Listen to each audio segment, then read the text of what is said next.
भारत के 10 कौन से ऐसे प्रमुख ऐतिहासिक स्थल हैं जो बहुत ही रोचक हैं और उनके पीछे की क्या कहानियां हैं। इस वीडियो में हम आपको इन सभी तथ्यों के बारे में जानकारी देने वाले हैं।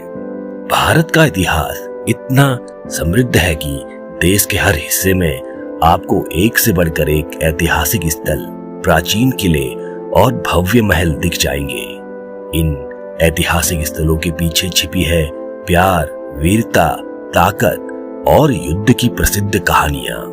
इन ऐतिहासिक इमारतों के पीछे की हैरत अंगेज कहानियों के बारे में सुनकर आप हैरान रह जाएंगे। यहाँ हम आपको देश के 10 सबसे प्रसिद्ध ऐतिहासिक स्थलों और उनसे जुड़ी कहानियों के बारे में बता रहे हैं। तो शुरू करते हैं।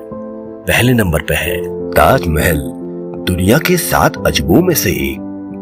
जब भारतीय ऐतिहासिक स्थलों की बात आती है तो उसमें पहले नंबर पर आता है ये प्यार का प्रतीक ताजमहल। सफेद संगमरमर से तैयार ताजमहल को 1632 ईस्वी में शाहजहां ने अपनी पत्नी मुमताज महल की याद में बनवाया था। इस भव्य और शानदार संरचना को बनाने में पूरे 22 सालों का वक्त लगा। ताजमहल की खूबसूरती को देखने के लिए दुनिया भर से लोग आते हैं। इस ऐतिहासिक इमारत की खूबसूरती को जिसने दुनिया भर के लोगों को अपना दीवाना बनाकर रखा हुआ है। दूसरे नंबर पर है कुतुब मीनार। कुतुब मीनार को उत्तर भारत में पहले मुस्लिम साम्राज्य के स्थल के रूप में जाना जाता था और यह उस जमाने की मुस्लिम वास्तुकला का एक बेहतरीन उदाहरण है, जिसका निर्माण सैंडस्टोन यानी बलुआ पत्थर से किया गया था। इस मीनार में पवित्र कुरान से ली गई कई आयतें भी उकेरी गई हैं, जो मुख्य रूप से अरबी भाषा में है। भारत के पहले मुस्लिम शासक कुतुबुद्दीन ऐबक के नाम पर इस मीनार का नाम कुतुब मीनार पड़ा।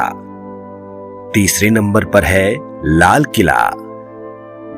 जब मुगल शासक शाहजहां ने अपनी राजधानी आगरा से दिल्ली शिफ्ट की, तब उन्होंने लाल किले का निर्माण करवाया, जिसे बनने में करीबन 10 सालों का वक्त लगा। 1638 से 1648 के बीच लाल किले का निर्माण हुआ और उस वक्त उसका नाम किला ए मुबारक था।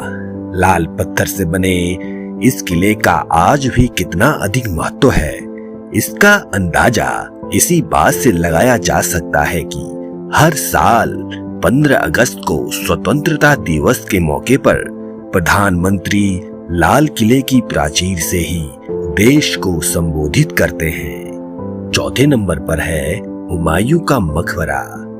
भारतीय और ईरानी वास्तुकला का यह एक बहुत ही बेहतरीन संकलन है। हुमायूं की बीवी हमीदा बानो बेगम ने 15वीं शताब्दी में अपने पति के लिए इस मकबरे का निर्माण करवाया था। इस जगह की सबसे खास बात यह है कि यहाँ आपको हुमायूं के मकबरे के अलावा बेहद खूबसूरत बगीचा भी देखने को मिलेगा। 5वें नंबर पर आता है फतेहपुर सीकरी। आगरा से 40 किलोमीटर दूर स्थित है फतेहपुर सीकरी शहर। मुगल शासक अकबर के शासन काल में शाही शहर फतेहपुर सीकरी ही मुगलों की राजधानी थी। एक समय था जब यहाँ एक से एक महल, आम लोगों के लिए अलग इमारतें, मस्जिद, राजा के लिए अलग महल, सेना और नौकरशाहों के लिए अलग इमारतें थी। इस शहर की पहचान है यहाँ का बुलंद दरवाजा। साथ ही यह प्राचीन शहर सूफी संत सलील चिश्ती का भी घर था। 6ठे नंबर पर है हवा महल। इस महल का नाम हवा महल इसलिए भी पड़ा क्योंकि जब आप इस महल के अंदर जाएंगे तो भले ही बाहर हवा ना चल रही हो, लेकिन अंदर आपको ठंडक और हवा का एहसास होगा। इस महल में 953 खिड़कियां मौजूद हैं और इस महल का आकार सिर पर रखे जाने वाले ताज के जैसा है।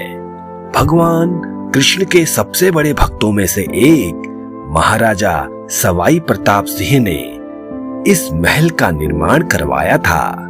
जयपुर के दिल में स्थित हवा महल को लालचंद उस्ताद ने डिजाइन किया था। 7वें नंबर पर आता है खजुराहो मंदिर। मध्य प्रदेश के छोटे से शहर खजुराहो में स्थित है। खजुराहो का मंदिर, जिसे यूनेस्को के वर्ल्ड हेरिटेज साइट में जगह मिली हुई है, और यहाँ हर साल बड़ी संख्या में पर्यटक आते हैं। ऐसा माना जाता है कि खजुराहो के मंदिर में कामुकता को बेहतरीन तरीके से दर्शाया गया है। हालांकि सिर्फ 10% मूर्तियां ही कामुक हैं, बाकी कलाकृतियों में सामान्य चित्रण हैं।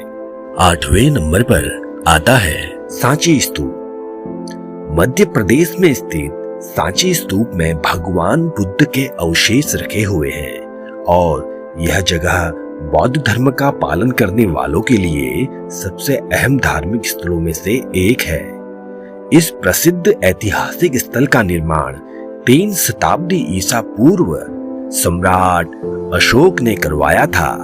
इस स्तूप का गुंबद कानून के पहिए को सूचित करता है। साथ ही माना जाता है कि यह स्तूप बुद्ध के जीवन और मृत्यु से आजादी के नियम का प्रतीक है। 9वें नंबर पर है कोणार्क मंदिर।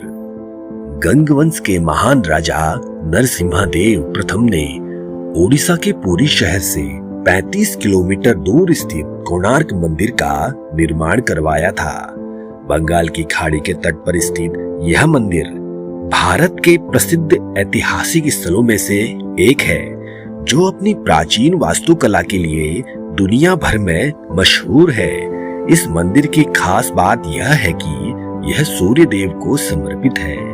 और अंतिम 10वें नंबर पर है विक्टोरिया मेमोरियल। भारत में ब्रिटिश शासनकाल के दौरान कोलकाता स्थित विक्टोरिया मेमोरियल का निर्माण करवाया गया था। उस वक्त के वायसराय लॉर्ड कर्जन ने इस स्मारक का आइडिया दिया था, लेकिन इसका वास्तविक डिजाइन सर विलियम इमर्सन ने किया।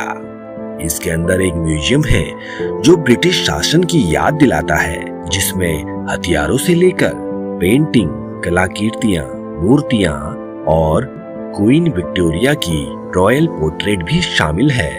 ऐसे ही जानकारियों के लिए आप हमारे YouTube चैनल को लाइक, शेयर तथा सब्सक्राइब जरूर करें। धन्यवाद।